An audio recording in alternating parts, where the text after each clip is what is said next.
अहमद हसन साहब, एक लंबा अरसा हमने इस दौरानिये में देखा है कि डोनाल्ड ट्रंप जो है वो पाकिस्तान की तारीफ करते रहे, पाकिस्तान ने मुसालिहाना किरदार अदा किया, इस्लामाबाद में बैठकें लगी, बैनुल अक़वामी सतह के ऊपर पाकिस्तान की सताइश हुई।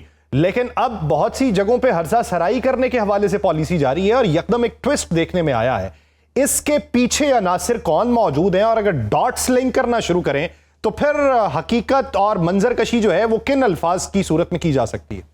जी, बहुत शुक्रिया यासिर भाई, आपकी I completely agree with your reading, जिस तरह से आप रीड कर रहे हैं सिचुएशन को। देखें, कहते हैं कि जब नेगोशिएशन और पीस प्रोसेस कंसोलिडेशन की तरफ जा रहा होता है ना, तो स्पॉयलर्स जो हैं उनकी एक्टिविटीज भी बढ़ जाती हैं। स्पॉयलर्स क्या करते हैं? स्पॉयलर्स के पास क्या ऑप्शंस होती है? या तो जो इस तरह के इक्का दुक्का हमले हैं वो इनको ज्यादा कर देते हैं, फॉल्स फ्लैग ऑपरेशंस करना शुरू कर देते हैं। उसके बाद जो दूसरा स्टेप इनके पास होता है कि वो जो पीस प्रोसेस होता है, जो मीडिएशन होती है, नेगोशिएशन होती है, उसको मलाइन या डिस्क्रेडिट करने की कोशिश करते हैं या उसके मैसेज को डाइल्यूट करने की कोशिश करते हैं।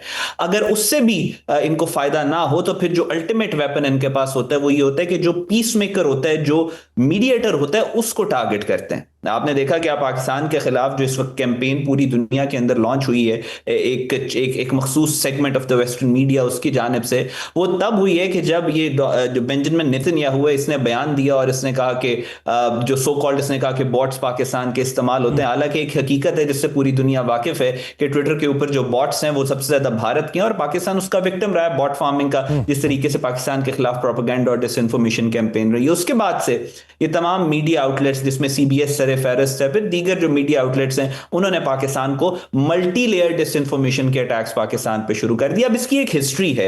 ये जो न्यूज आउटलेट्स हैं इनकी एक बड़ी डार्क लेगेसी है। वो अक्सर मीडिया की जब स्टडीज होती हैं तो उसमें कोट किया जाता है वो इंसिडेंट के जब ब्रिटिश एम्पायर सब कॉन्टिनेंट के ऊपर काबिज थी और वेस्ट बंगाल के और ये बंगाल के अंदर इनफैक्ट एक बहुत बड़ा फैमाइन आया और BBC ने एक लफ्ज इसके ऊपर नहीं बोला। लाखों लोग इफेक्ट हुए, हजारों लोग मर गए, उन्होंने एक लफ्ज नहीं बोला। इसको केस स्टडी के तौर पर पढ़ाया जाता है। फिर उसके बाद आपको याद होगा कि इराक के अंदर यही न्यूयॉर्क टाइम्स की जो रिपोर्टर थे, बाकायदा मल्टीपल स्टोरीज उन्होंने की कि एल्यूमिनियम ट्यूब्स जो है सद्दाम हुसैन वो ले रहे हैं और वेपन ऑफ मैस डिस्ट्रक्शन जो है वो बनाने जा रहे हैं। और उसके बाद इसी जो रिपोर्ट है उसको बुनियाद बनाकर बाकायदा महाजसाजी की गई इराक के खिलाफ। 10 साल जंग हुई, उसके बाद उन्होंने खुद कहा कि नहीं, हमें नहीं पता, माजरत, यहाँ पे वेपन ऑफ मैस डिस्ट्रक्शन नहीं थे।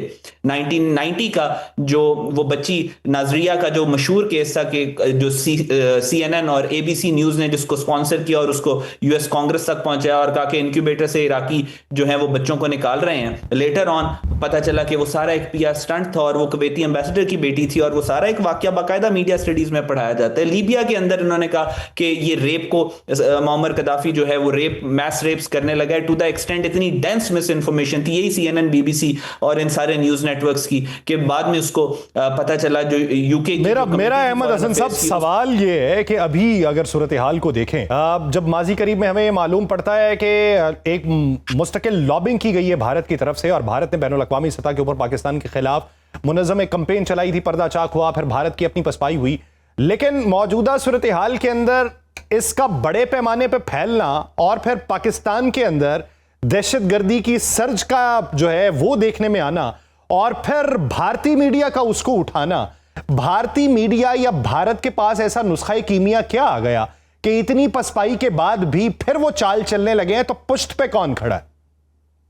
जी, मैं वही आपसे कर रहा हूं ना, ये सारे न्यूज नेटवर्क्स जो जितने भी इस वक्त पाकिस्तान के खिलाफ बात कर रहे हैं, इनकी एक बाकायदा तौर के ऊपर ये इस्तेमाल होते हैं नैरेटिवाइजेशन के लिए और फिर इन्हीं का इस्तेमाल किया जाता है किसी भी मुल्क को, अमन को, पीस को मलाइन करने के लिए। इन सारों की जो डोरें हैं वो आपको कनेक्टेड नजर आती है बेंजामिन नेतन्याहू के साथ, आपको इसराइल के साथ इनकी डोरें नजर आती हैं। उनके पास फाइनल ऑप्शन जो बचा है वो ये बचा है कि अगर नेतन्याहू इख्तिदार में रहना चाहता है तो वो मजीद ये जो पीस प्रोसेस इसको आगे बढ़ने नहीं दे सकता। ये उसके लिए एग्जिस्टेंशियल थ्रेट है। इसराइल के अंदर जो पॉलिटिकल टर्मोइल है अपनी पीक के ऊपर है। नेतन्याहू के खिलाफ आवाजें सबसे ज्यादा उठ रही हैं। अमेरिका की सपोर्ट यहां से निकलती चली जा रही है। अमेरिका ये कहता है कि हम इसराइल के खिलाफ, इसराइल के हक में मजीद वो जंगें अब नहीं लड़ेंगे जिसका फायदा डायरेक्टली बेंजामिन नेतन्याहू को है। बिल क्लिंटन जब इस जो एक्स प्रेसिडेंट है US का, वो ये बात करता है कि मिडिल ईस्ट में जो जंगें हो रही है वो नेतन्याहू को इख्तिदार में रखने के लिए हो रही हैं। तो नेतन्याहू इज इन पैनिक और ये वो सपोर्ट ग्रुप है कि इंडिया, इसराइल और अफगानिस्तान की लॉबी, जो पहले भी आपके प्रोग्राम्स में हम डिस्कस करते आए कि कि इस दुनिया में तीन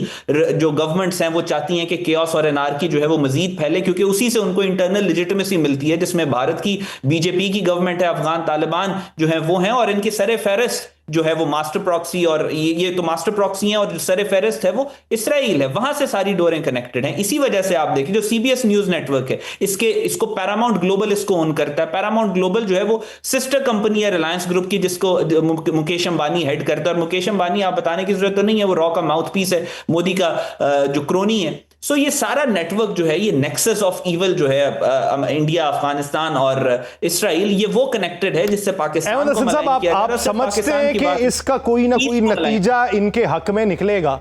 और दूसरी बात ये कि अगर अभी देखा जाए तो प्राइम मिनिस्टर ऑफिस इजराइल जो है वो क्लेम करता है कि जंग के दिनों में खुफिया तौर पे दौरा किया गया। डिनायल उसका विद इन आवर जो है वो यूएई मोफा की तरफ से आ जाता है। इसकी बुनियादी वजह क्या है? यूएई के ताल्लुकात उनके साथ किस तरीके के हैं? फिर उसका डिनायल क्यों आता है? और ऐसे वक्त में जब हर तरफ सकूत तारी है, वो ये ऐसा बयान क्यों जारी करते हैं और उसका इंकशाफ क्यों किया जाता है? इसके पीछे की मिथ क्या है? जी देखें, ऑडिट यीनॉन प्लान 70s का वो ज़हन में रखिए कि जिसमें उसने कहा था कि हमने मुसलमान दुनिया को आपस में लड़वाना है, उसी सूरत में ग्रेटर इसराइल की जो सरहदें हैं वो एक्सपैंड करेंगे। उसके अलावा और कोई ऑप्शन उसने कहा था नहीं है हमारे पास। जब से ईरान के ऊपर भी इन्होंने हमला किया, तभी भी आपने देखा वो टकर कार्लसन का स्टेटमेंट आपको याद होगी, जो उनका मिडल ईस्ट के बहुत सारे ममालिक से मोसाद के एजेंट्स पकड़े गए हैं जो फॉल्स फ्लैग ऑपरेशंस प्लान कर रहे थे।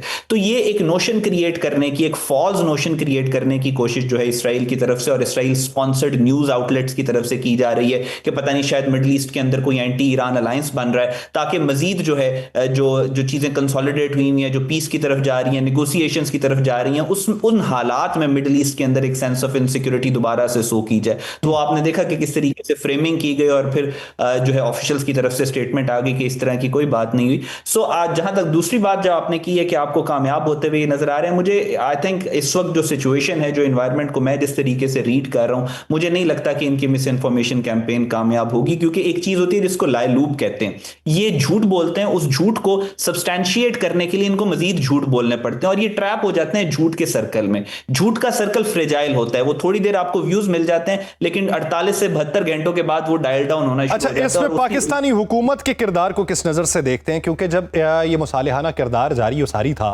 पाकिस्तानी हुकूमत से कोई खबर जो थी वो बाहर के मीडिया को या इवन पाकिस्तानी मीडिया को भी लीक नहीं की गई।